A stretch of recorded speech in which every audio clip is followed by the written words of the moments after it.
Peter from A&P-Reacts. I'm here today with Addi, not to talk about Solstafir, but to talk about his latest project, Bastarður. New record, debut record out right now on Season of Mist. The name of the record is Satan's Loss of Sun. How's it going? Sure. It's going really good, man. It's winter's arriving here in Reykjavik, and it's always very special moments releasing albums. It's I mean, you don't really do these things in hundreds. You don't count in your life, you don't count albums in the hundreds. You know, most count them less than 10. Some count them in dozens or, you know, a few tens. And this one to me was a little bit of a surprise. I didn't know you were working on this project. I didn't know you were involved with it. I didn't know you were the mastermind behind it. So what drove this desire to express your creativity in such a different way? I could go back. I mean, of course, you know, as a young man, you could get into, you know, rock and roll. I go from basically from Michael Jackson to AC/DC to Guns N' Roses to Metallica, Slayer, thrash metal, death metal, black metal, new wave, goth, all that. So in there was, I mentioned death metal. I've always been a death metal fan, and if I go from there, I go to Entombed, which has always been sort of my favorite death metal band, among others like Pestilence or Autopsy. But Entombed always stuck very much because they sort of did more. They evolved death metal.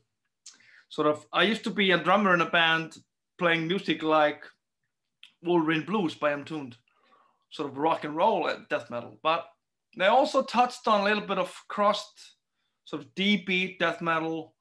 And of course, this is the sound. It's the soundscape of, if you listen to the first, you know, or Entombed in general, it's this sound. So having a drop down guitar, I've sort of flirted with it, doing some riffing with a down-tuned guitar, writing riffs. That's, I've been very privileged in the way that I can satisfy a lot of my needs, music needs in Solstafir. If it's Ennio Morricone, some death metal, some pop, some rock, some goth, I can do all that. But there's a little bit left behind that I never sort of been able to do this in Solstafir, which is Bastarður. It's more riffing. It's, I mean, I love the album World Downfall by Terrorizer. I love this Fear. I love Wolf Brigade, but those sort of elements I can't really have in Solstafir. I mean, I've tried to push some in, but you know, but that's a collective force. So this is just me doing whatever I want. I mean, this is written basically by myself alone in a garage. So there's no me asking. It's just, you know. So I don't know. All of a sudden I had an album, and I'm old school. I like releasing albums. So they were willing to release it. So here we go. Was it your goal from the beginning when you start working in that garage, going back to the roots? Was your goal from the beginning to create enough material to release an album, or at the beginning you were just more like, I'm having fun, let's see what comes from this? Always an album. It's, you know, I still think projects in albums.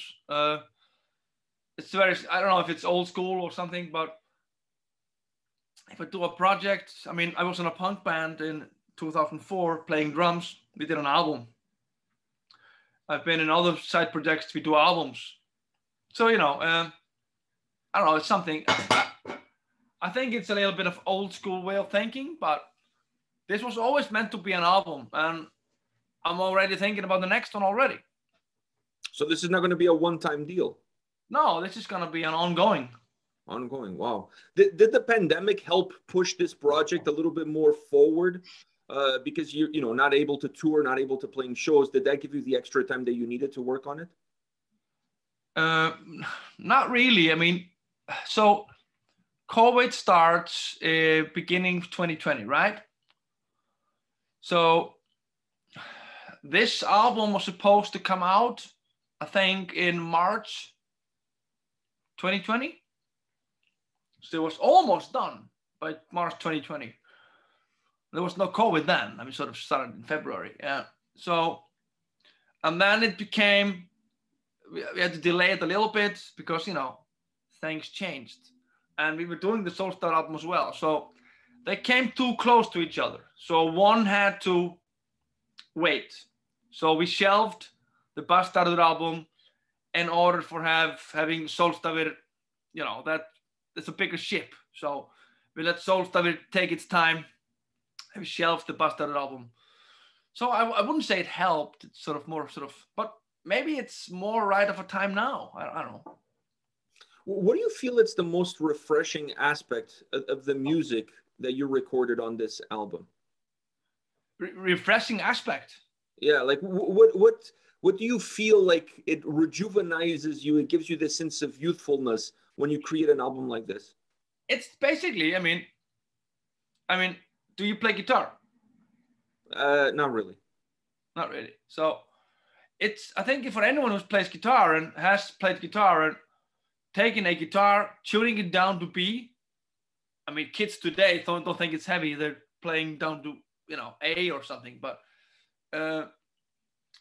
tuning a guitar, few notes down to B, and putting this chainsaw guitar effect on it, it's like being a kid in a candy store with $10,000. It's this overload of joy, sheer joy. But, and you know, it's just that feeling. It's a bit nostalgic feeling, I guess, because I never done that. I mean, I used to be a bass player in death metal bands in the early 90s, but it was different. I mean, there was no internet. No one had proper gear.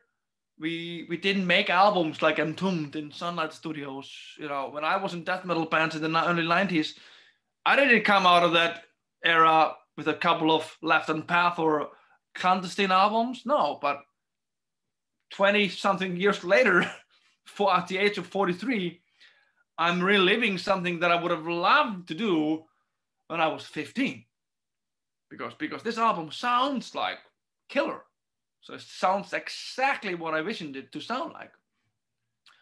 So just writing it was just pure joy, and recording it and even listening to it. I mean, I've been listening to the shit for like on Dropbox, one song at the time. Fucking sucks. Then getting an actual vinyl copy and putting it on the turntable and taking the needle and putting on song one, sitting in your sofa and put the volume up. I mean, fucking hell, that's something. It is something. Is the best music born of pain and anguish, or is there room for happiness to develop some great tracks?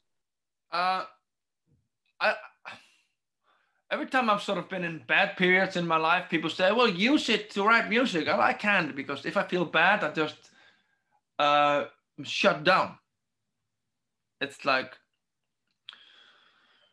you know, it's just, there's no creative force. But I have to surpass any sort of dark mood or time. And yeah, sort of when you get a hold of your personal review mirror, I can sort of, oh yeah. So I'm, you know, then I'm back up surfacing for air. I can't write music while fucking drowning. So you have to sort of, oh, breathe some air. Oh yeah, that was, you know, down there is, oh, that's fucked up, dude. So, no, there's some, I mean, this sounds weird in this, you know, even in this age, it's sort of weird leftovers from when you were a kid, because it's so serious. I mean, this is metal. You can't use the word as joy and metal. Of course, you know, if someone smiled in a band photo back in the day, like, oh, what the fucking idiot, he's fucking smiling, dude. I'm not listening to this shit. That guy's smiling. And here you are, Pedro, smiling. It's fun. It can be fun. So when I'm writing this, I'm getting this insane amount of feeling good, because I'm writing fucking death metal. And it sounds weird saying it, but it's just, you can say this in a different tone. They like that, oh, music saves my soul. That's very poetic. But it just gives me fucking joy. you know, if I listen to, if I go now and put Painkiller by Judas Priest on, it's gonna give me a fucking big smile. Yeah. I can see this record doing that, allowing you to relive your youth perhaps a little bit as well. But it's just, this is cliches. There's nothing new going on here. This is just, you're allowed to rip. It's like a blues album. It's just take everything from the masters, being M-Tuned or Motorhead or Autopsy or whatever, and you're just paying them respect. So there's nothing new here. And there's some obvious riffs that are basically borrowed. And I mean, if you've been in this game, you can read the language. If you're new to this game, you're not going to read the language. I saw some review the other day and some guy was saying, oh man, the album cover, that's pretty cheap. They're really trying too hard. It looks too much like, you know, Napalm Death Scum. And I'm like, dude, it's fucking total rip-off tribute. It's like paying respect to someone. It's so obvious. It's not even being hidden. It's like we're raising a statue of Napalm Death, saying, hey man, we salute you here. Yeah, I see what you're saying. I see what you're saying. The guitar sound on this record that you put together, I thought was raw. It was gritty. It was grimy, but punchy at the same time. It had all of these different effects to it when you're listening to it. Did you work a lot to get to that sound, or is that feeling that we get when we listen to the album is the same feeling that we would get to if we heard you playing in the garage? Yeah. Well, the sound was always going to be this, you know, Boss pedal called HM2, Heavy Metal 2. For those who don't know, it's the pedal that all the Swedish metal bands used in the 90s, in the death metal bands, and this sort of chainsaw sound. That was always going to be the guitar tone, but then, of course, it alters the sound, what sort of amplifier you're going to use. And so I really went for the M-tuned sound. I mean, I even have similar guitar as Ulf Sederlund in M-tuned has. And I even sent mails to Alex Hallett and Ulf Sederlund from M-tuned, asking them about some inside information about how they got certain tones. And they were kind enough to answer me, like, oh, in full detail, what they were using, how we're doing it. So, but then again, you know, you aim to do something, it turns a little bit different. So it makes it, you know, I'm not going to say it makes it more of your own, because this is obvious sort of trying to emulate stuff. But, you know, this guitar sound doesn't sound completely like M-tuned, even though it does.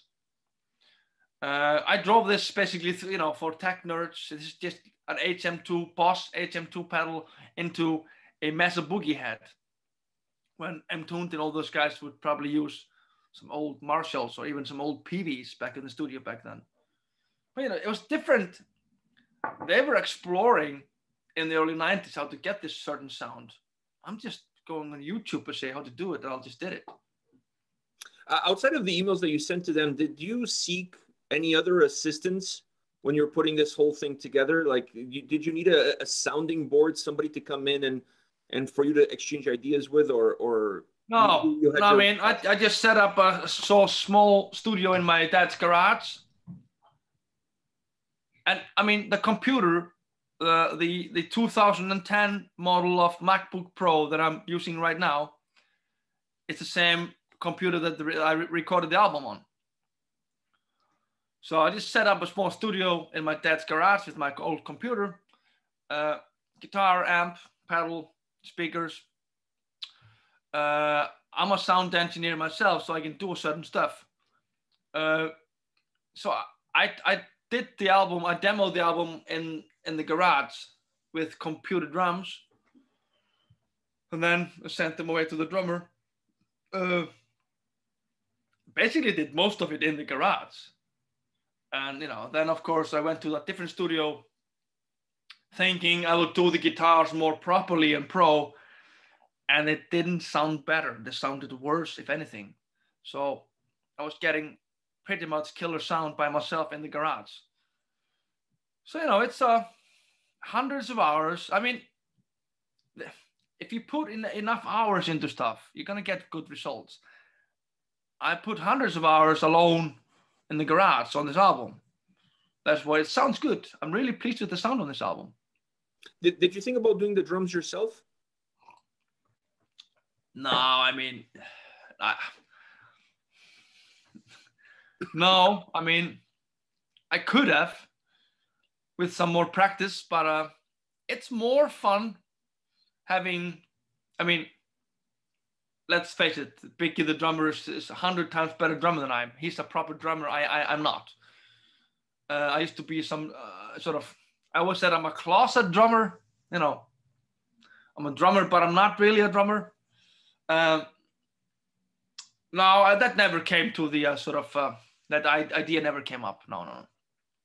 When you're looking at this record vocally, what kind of game plan did you have? Because this album requires something different from what fans are used to seeing from you vocally. Yeah, I mean, I guess this is the way I used to sing before Solstafir became the band that it is today. So the last sort of total screamy Solstafir album would have been In Blood and Spirit, that came out, sort of recorded in 1999. Next album was Masterpiece of Bitterness. It's sort of, I always looked at it was the same with, when Paradise Lost went from Gothic album into Shades of God. So I hated Nick Holmes for changing his voice. But, I did the same thing, going from total screaming into singing a little bit more, I'm not going to say clean, but there's some tones in it. So I just did the same thing that I did in 1999 in Solstafir. So it's just the same voice.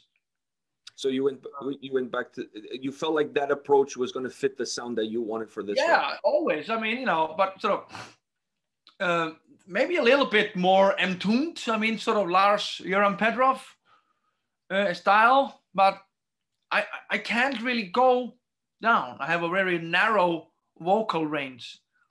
I could not be the singer in Cannibal Corpse. No. I could not do that. I'm no corpse grinder. So this is the only thing I can. This is the way I can scream. I can't really go down. And I do what I can do. I can't do what you can do or George Corpsegrinder. When it comes to the lyrics on this record, were these lyrics developed as the album was coming together, or are you one of those guys that every time you have an idea, you write something down, so you have like this huge vault filled with lyrics? Never, not even in Solstafir. I would never anything. I have some titles, but no lyrics. I'm terrible with lyrics. I always have been. I've been lucky enough in Solstafir. Me and Gummi used to write sort of most of the lyrics half and half, and now I'm sharing it again with Grímsi. So for Bastarður, it's there's no pressure in having, what should I say, poetic lyrics, because it's more of a rough band. I mean, we're not really doing some My Dying Bride, Shakespeare-ish, Macbeth lyrics. It's more like angry, punk-inspired political stuff. But that was very new to me, because Solstafir is a non-political force, if I can call it that. Even though it's kind of hard today being Switzerland when it comes to politics, even if it comes to, racism or gay rights or global warming stuff, or, protecting the nature and stuff. It's kind of hard to say I don't like that. But, but this is more, I can say what I want. But it was kind of new writing lyrics about that. So I think next album is going to have more political stuff, more certain angry towards things, because I thought it would be easier to sort of write political stuff. It was kind of hard because it was very new to me. I sort of unestimated. That's what you say, right word? Did you pause yourself a little bit when you were going through that process? Like, because like you said, it's kind of new to you. Were you worried about going too far or not going far enough? I didn't go far enough, not at all. I think I just wasn't able to. I think maybe I realized that Zach De La Rock from Race Against the Machine, he's pretty good. Yeah. I don't take it for granted to write lyrics like that. Yeah. You have to know your stuff. So, but this is mostly done for, I mean, this is 95% done for the love of the music.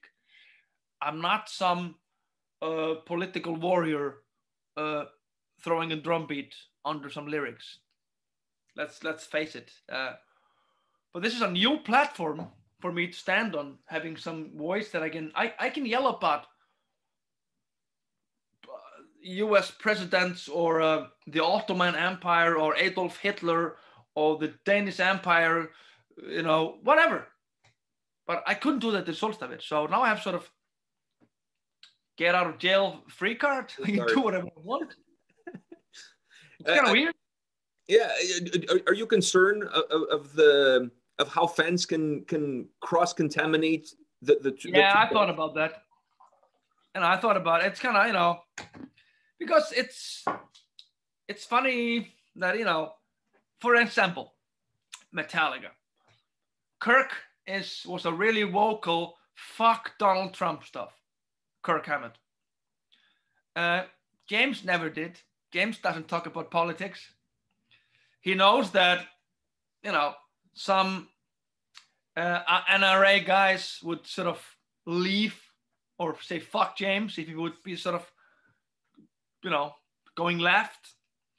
It can be tricky. I think even Michael Jordan was kind of clever when he was selling his Jordan shoes. Michael was asked to talk about some I don't know, some rights issues. I don't know if it was something for racism, anti-racism, or some left-wing stuff, but he sort of graciously declined. Instead of, I don't want to do that. And he said afterwards that because Republicans buy shoes as well. I remember that. Yeah, it was kind of clever. I'm like, oh, you're a clever motherfucker. Yeah. So, you know, I don't know. Sometimes sometimes I wish I just wouldn't think about that. Like I said, it's very new to me to stand on this platform, and I don't think this far. I think you should just stick to your guns, stand up for what you believe in, and don't give a shit what other people think, because their opinion is not more valuable than yours. Those are really wise words. You mentioned that this project is not going to be just a one record deal. You're going to be doing more, but are you going to take it beyond a following up album? Are you going to take this on the road? Do you plan to play some live shows if possible? Well, if you would, well, first of all, the live act isn't ready. We've done a few rehearsals. It's kind of more difficult. We're all guys that have been in other bands. I mean, the drummer is running an airline. He just formed an airline in Iceland. So he's kind of busy with, you know, buying Rolls-Royce engines and shit like that, as normal people do. I guess when we're ready for a club show in Iceland, and we've done a few shows in Iceland, it's a more natural step to go to do a festival, maybe one-off in Europe. I don't see this band or this act. I don't see this act going on a bus for 6 weeks. I don't see that happening, but I do see it happening doing one-offs with festivals or maybe a weekend tour or something like that later. Maybe the next time we have a taste of Iceland in North America, instead of Solstafir, you can bring Bastarður here. That would be fucking cool. Yeah. That would really work. We'll see about that. You know, I mean, don't get me wrong. It's a lot of, it's killer sort of playing this with the guys. And it's so new. I mean, let's face it, metal has changed so much. Guys like our age are sort of almost like dinosaurs. I mean, this is compared to new metal stuff, not new metal, but newer generation, younger generations. This is almost like Deep Purple. I mean, this is not the heaviest or most brutal shit out there. But still, it kicks ass. And speaking, I mean, it's like 21st century Motorhead. Yeah, and speaking of Deep Purple and Motorhead and kicking ass, a lot of people keep saying that rock and roll is dead. But is punk alive and well? I don't know. I've never sort of followed that. I'm a metal kid at heart. I'm not sure, but I think it's always going to be. I mean, the boundaries aren't really there so much. I mean, you can be a goth and punk and metalhead today. Back in the day, you couldn't. There's not really a club here, or I don't know, that's only for punks. You can be, a cybergoth punk listening to Marilyn Manson and Behemoth. It doesn't matter. So I think sort of part of it is, of course, life. If you go abroad, you'll see guys with mohawks or 5,000 studs on their jackets, and I'm like, oh fuck yeah, man! It warms my heart to see some couple of cross punks somewhere. It's cool. I think it's not that at all. I have one last question for you. This all started with that appreciation for that old school death metal Entombed. And as you start to put this record together, this moves more towards perhaps this crust punk sound. So is there still an itch to be scratched as far as death metal is concerned in your creative mind? I'm not sure what you mean here. Explain it a little bit better. So my view when I listen to this album is that it definitely has that death metal influence there, but it moves more towards the punk sound of it. Yeah. It has more that aggressive sound. So my question for you is there still a niche inside of you that drives you to say, okay, I like where we went with this, but I would also like to do something that's more traditional death metal sounding? Okay. I don't think I could do. For me, this is death metal because there's some death metal elements there and the sound is death metal. But I couldn't be doing a typical death metal album. It wouldn't be exciting enough. This is pure aggression. It has the excitement of punk. It has the brutality of death metal. So that's why I fell in love with this band like this Sphere. And I mean, I don't listen to punk music at home. I don't. I never been much into that, but I loved when Slayer did Undisputed Attitude. I loved when I saw The Exploited with Beat the Bastards on Headbangers Ball. But I've always been more death metal. But so it's same with Soulstabit. I couldn't.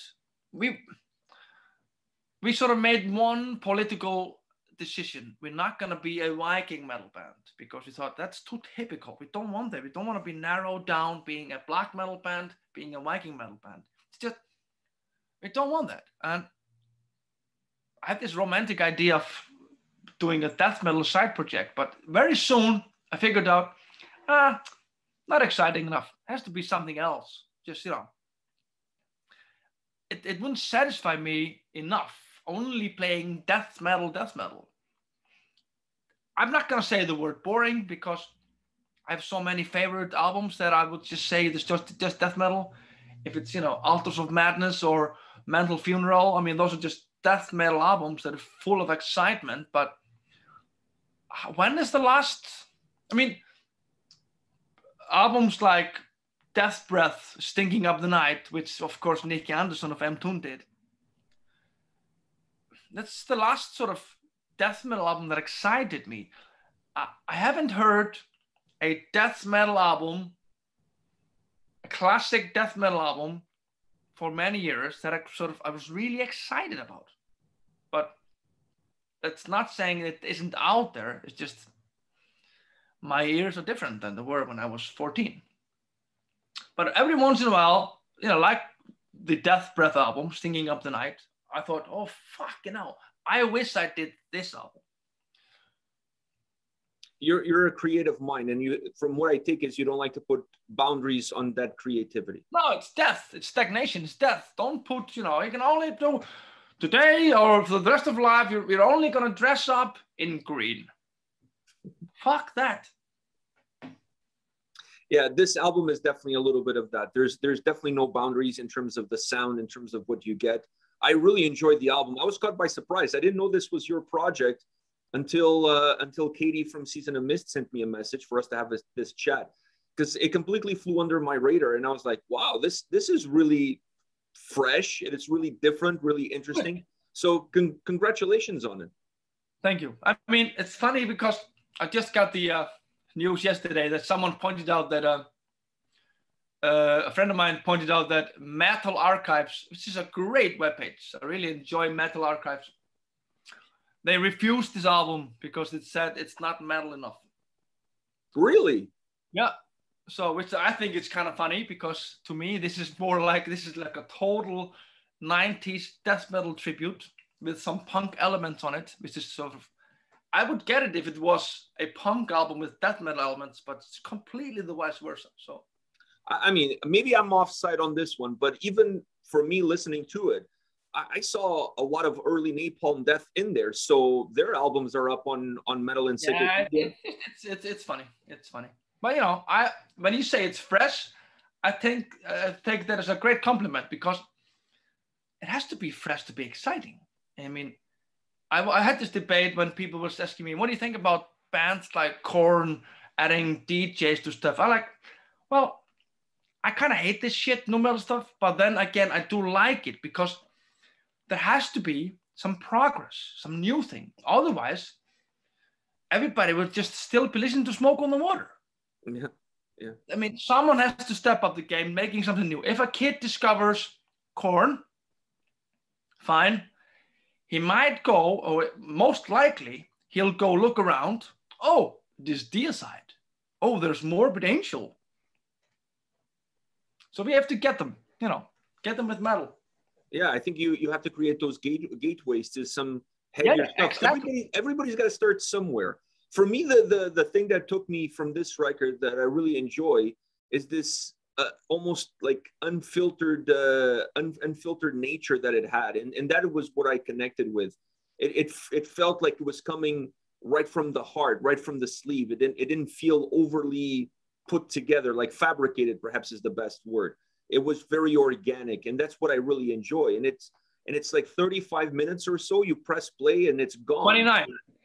Yeah. So you press play and it's gone. Like it flies by. So it makes you want to come back for more because you just didn't get quite enough of it. Yeah, I figured out it's best. I mean, the best metal album in the world is 29 minutes long, Rain and Blood. So let's just stick it at 29 minutes as well. Oh, was that your idea behind it? Yeah, of course. You're a genius. You're an absolute genius. Addi, it was an absolute pleasure speaking to you. It always is. I love talking to you. So I hope you keep releasing material, because that gives us a reason to chat more often. Thank you, Pedro. I have another album coming out next year. So see you in a few months. Yeah, I'll see you in a few months. Take care. Okay, man. Thanks, Pedro. Bye.